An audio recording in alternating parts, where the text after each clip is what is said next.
കൊല്ലത്തിലുള്ള അതിമഹത്തായ രുദ്രയാഗത്തിൽ അദ്ദേഹത്തിൻ്റെ സാന്നിധ്യം ഉണ്ടായിരുന്നു.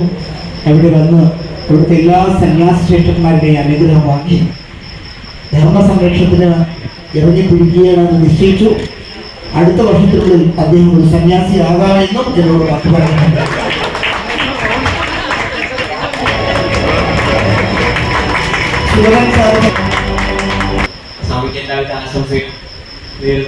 വിശ്വാസികൾ ഞാൻ മനസ്സിലാക്കുന്ന രണ്ട് തരമാണ്. ഈ തത്വം അറിയുന്ന വിശ്വാസികളും തത്വം അറിയാത്ത വിശ്വാസികളും. ഡീറ്റെയിൽ പോകേണ്ട കാര്യങ്ങളാണ്. എന്നാലും ഞാൻ പറയുന്നു, നമ്മൾ ജസ്റ്റ് അമ്പലങ്ങളിലോ പള്ളിയിലോ അല്ലെ ബാക്കിയുള്ള കാര്യങ്ങളിലോ പോകുന്ന കൂടത്തില്ലേ, അതിന്റെ തത്വം അറിഞ്ഞുകൊണ്ട് ഒരു കാര്യം ചെയ്യുന്നതായിരിക്കും നല്ലത്. അല്ലാണ്ട് ഈ പുറമേ നിന്നുകൊണ്ട് ഇന്ന ബുക്കിൽ ഇങ്ങനെ പറഞ്ഞു, ഇന്ന ബുക്കിൽ അത് പറഞ്ഞു, ഇന്ന പുരാണത്തിൽ ഇന്നതാണ് വലുതാണ്, മറ്റേ പുരാണത്തിൽ ഇന്നതാന്ന് പറഞ്ഞ് നമ്മൾ ഇവിടുന്ന് അടി കൂടുന്നേക്കാൾ നല്ലത് തത്വം അറിയുന്ന വിശ്വാസികളാണ്. ഈ തത്വം അറിയാത്ത വിശ്വാസികളും അവിശ്വാസികളും തമ്മിൽ എൻ്റെ അഭിപ്രായത്തിൽ ഒരു വ്യത്യാസമില്ലെന്ന് ഞാൻ പറഞ്ഞു. ഇവർ തമ്മിൽ എന്ത് വ്യത്യാസം? ഇവർ ദൈവം ദൈവം എന്ന് പറയുന്നു, ഇവർക്ക് ദൈവം എന്നാൽ സത്യമുള്ള ഒരു ഐഡിയ ഇല്ല. മറ്റോ ദൈവം ഇല്ലാന്ന് പറഞ്ഞ് അടി കൂടുന്നു, ഇവന് ഒരു ഐഡിയ ഇല്ല. അപ്പൊ നമ്മൾ കാര്യങ്ങൾ മനസ്സിലാക്കി കുറച്ചുകൂടെ സയന്റിഫിക് വേയിൽ ഒരു കാര്യത്തെ കണ്ട് എന്ത് ആചാരമായാലും എന്തുകൊണ്ട് ഈ ആചാരമാണ് അതിന് പുറകിൽ കൃത്യമായിട്ടുള്ള ഒരു കാര്യമുണ്ട്. അത് എന്താണെന്ന് മനസ്സിലാക്കി അത് പോകുന്നതാണ്. ഒരു വിഷയത്തെ നിങ്ങൾ എതിർക്കുന്ന തെറ്റല്ല, പഠിച്ചിട്ട് എതിർക്കുന്നതാണ് തന്നെ. അല്ലാണ്ട് ബ്ലൈൻഡ് ആയിട്ട് അത് തെറ്റ്. ബ്ലൈൻഡ് ആയിട്ട് നമുക്ക് ഇഷ്ടമല്ലാത്തതൊക്കെ മോശമാണെന്ന് നമുക്ക് ഒരിക്കലും പറയാൻ പറ്റില്ല. നമുക്ക് എന്താണെന്നുള്ളത് കുറിച്ച് കൃത്യമായിട്ട് അറിയില്ല. അതുകൊണ്ട് ഞാൻ പറയുന്നു, പ്രായോഗിക തലത്തിൽ ഏതൊരു മനുഷ്യനും വേണം പ്രായോഗിക ബുദ്ധി എന്ന് പറയുന്ന ഒരു സ്ഥാനമാണ്. എക്സാമ്പിൾ തെളിയിക്കാം. ഇപ്പോ എന്നോട് ഒരാൾ ചോദിച്ചു, എറണാകുളത്തേക്ക് പോകണം, ഞാൻ കോഴിക്കോടാണേ, അയാൾ ഇതുവരെ ട്രെയിനൊന്നും പോയില്ല, എങ്ങനെ പോവാ എന്താ ചോദിച്ചപ്പോൾ ഞാൻ ഇയാളോട് പറഞ്ഞു, നിങ്ങൾ കോഴിക്കോടിന്റെ അടുത്ത് അവിടെ റെയിൽവേ സ്റ്റേഷനിൽ പോവാ, എത്ര പൈസയാവും? 25 രൂപയോ? എത്ര സമയം എടുക്കും? 3.5 മണിക്കൂർ. ഈ വ്യക്തി ഞാൻ പറയുന്നത് കേട്ട് കോഴിക്കോടേക്ക് ബസ് കയറിയിട്ടോ. അയാൾ ബസ് ഇറങ്ങി എവിടെയാണ് റെയിൽവേ സ്റ്റേഷൻ? ഒരാൾ പറഞ്ഞു ഇവിടുന്ന് 1 കിലോമീറ്റർ ഉണ്ട്, ഒരു ഓട്ടോറിക്ഷ. അപ്പൊ ഇയാൾ പറയാണ്, ഈ സന്തോഷ് പണ്ഡിറ്റ് എനിക്ക് മര്യാദയ്ക്ക് പറഞ്ഞു തന്നില്ല.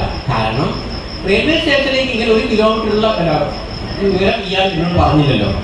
ഞാൻ കോഴിക്കോട് റെയിൽവേ സ്റ്റേഷൻ ഉണ്ടെന്നാണ് പറഞ്ഞത്. കണ്ടോ, കൃത്യമായി പറഞ്ഞു തന്നില്ല എന്ന് പറഞ്ഞ് ഇവൻ ടിക്കറ്റിന് കൗണ്ടറിൽ പോയത്. അപ്പോൾ എറണാകുളത്ത് ടിക്കറ്റ് എടുക്കാൻ പോകാൻ പറഞ്ഞത് 140 രൂപയാണ്. വീണ്ടും സന്തോഷ് പണ്ഡിറ്റ് 75 രൂപയാണെന്നാണ് പറഞ്ഞത്. ഞാൻ എക്സ്പ്രസിന്റെ പൈസയാണ് പറഞ്ഞത്. ഇയാൾ പോയപ്പോൾ ജനശതാബ്ദിയാണ്, ഞാൻ എന്ത് ചെയ്യാനാണ്? അപ്പൊ ഇയാൾ വീണ്ടും സന്തോഷ് പണ്ഡിറ്റ് മര്യാദയ്ക്ക് പറഞ്ഞു തന്നില്ല, 140 രൂപയാണ്. എന്താവട്ടെ. ഇത് കഴിഞ്ഞ് ഇയാൾ അവിടെ നിൽക്കുമ്പോൾ ഒരു ജനശതാബ്ദി മംഗലാപുരം സൈഡിലേക്കും ഒരു ജനശതാബ്ദി തിരുവനന്തപുരം സൈഡിലേക്കും 2 ഉണ്ട്. ഈ മനുഷ്യൻ ആരോട് ചോദിക്കുന്നില്ല. ഇയാൾക്ക് ഫസ്റ്റത്തെ ഇയാളിന് കയറി, ഇയാൾ കാൽക്കുലേറ്റ് ചെയ്തു 3.5 മണിക്കൂർ കൊണ്ട് എറണാകുളത്ത് നിന്ന് സന്തോഷ് പണ്ഡിറ്റ് പറഞ്ഞിട്ടുണ്ട്. ഇയാൾ അലാറം കൊടുത്തു 3.5 മണിക്കൂർ. ഇയാൾ കിടന്ന് ഉറങ്ങിയിട്ടുണ്ട്. ഈ ട്രെയിൻ എത്തി, ഇയാൾ 3.5 മണിക്കൂർ കഴിഞ്ഞ് ചാടി ഇറങ്ങി. അത് എത്തിയത് കാസർഗോഡാണ്. കാരണം ഇയാൾ പോയിരിക്കുന്നത് തിരുവനന്തപുരം വണ്ടിയിലേക്ക് കയറുന്നതിന് പകരം ഇയാൾ ഒരേ പേരുള്ള വണ്ടി അങ്ങോട്ടും ഇങ്ങോട്ടും വരും. നിങ്ങൾ നോക്കിയാൽ എറണാകുളത്തൊക്കെ നേത്രാവതി 2 മണിക്ക് അങ്ങോട്ടും ഇങ്ങോട്ടും ഒരേ സമയമാണ്.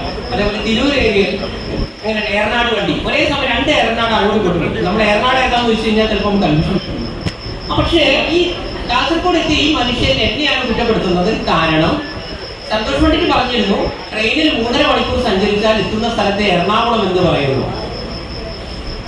പുറമേ നിന്ന് നോക്കിയാൽ എല്ലാ കാര്യങ്ങളും അതേപോലെ ചെയ്തിരിക്കുന്നു. പക്ഷേ ഒരു പ്രായോഗിക ബുദ്ധി എന്ന് പറഞ്ഞൊരു സാധനം ഏതൊരു മനുഷ്യനും ഉണ്ടാവും. പിന്നെ ഒരു വിഷയത്തെ പറഞ്ഞു കൊടുക്കുമ്പോൾ അത്രയ്ക്ക് ഒരാൾക്ക് പറഞ്ഞു കൊടുക്കാൻ പറ്റും. അത് രാഷ്ട്രീയമായിക്കോട്ടെ, ആധ്യാത്മികമായിക്കോട്ടെ, വേറെ എന്ത് കാര്യമായാലും നമുക്ക് പുറമേ നിന്ന് ഒരു കാര്യം വളരെ ഡീറ്റെയിൽ ആയിട്ട് പറയാൻ പറ്റില്ല. ബാക്കി അവനവന്റെ പ്രായോഗിക ബുദ്ധിയാണ്. 2 വണ്ടി വരുമ്പോൾ നമുക്ക് കൺഫ്യൂഷൻ ആയിട്ട് മനുഷ്യനോട് ചോദിച്ചൂടെ, എന്ത് തിരുവനന്തപുരത്തേക്ക് പോകുന്ന വണ്ടിയാണോ?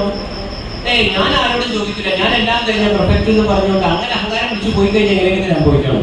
ഇവിടെ 250 കോടിയുടെ സിനിമ എടുക്കുന്ന നിർമ്മാതാവ് പോലും ഒരു പെട്ടിപ്പിടി നടത്തുന്നവർ പോലും ആ ഒരു പെട്ടിപ്പിടിക്ക് അവിടെ സ്കോപ്പ് ഉണ്ടോ എന്ന് ചോദിക്കും. ആലോചിച്ചോക്ക്, ഒരു ഫോട്ടോസ്റ്റാറ്റ് നടത്തുന്നവർ അതിന് സ്കോപ്പ് ഉണ്ടോ എന്ന് ചോദിക്കും. 250 കോടിയുടെ സിനിമ എടുക്കുന്നവർ ലോകത്ത് ഒരു നിർമ്മാതാവ് വിളിച്ച് ചോദിക്കും, അല്ല ഇതൊക്കെ എങ്ങനെയാണ് പറയാം.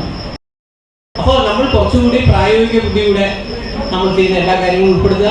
പുതിയ സിനിമ കേരള ലൈവ് നടന്നുകൊണ്ടിരിക്കുകയാണ്. എല്ലാവർക്കും ആശംസിക്കുന്നു. നന്ദി, നമസ്കാരം. Thank you.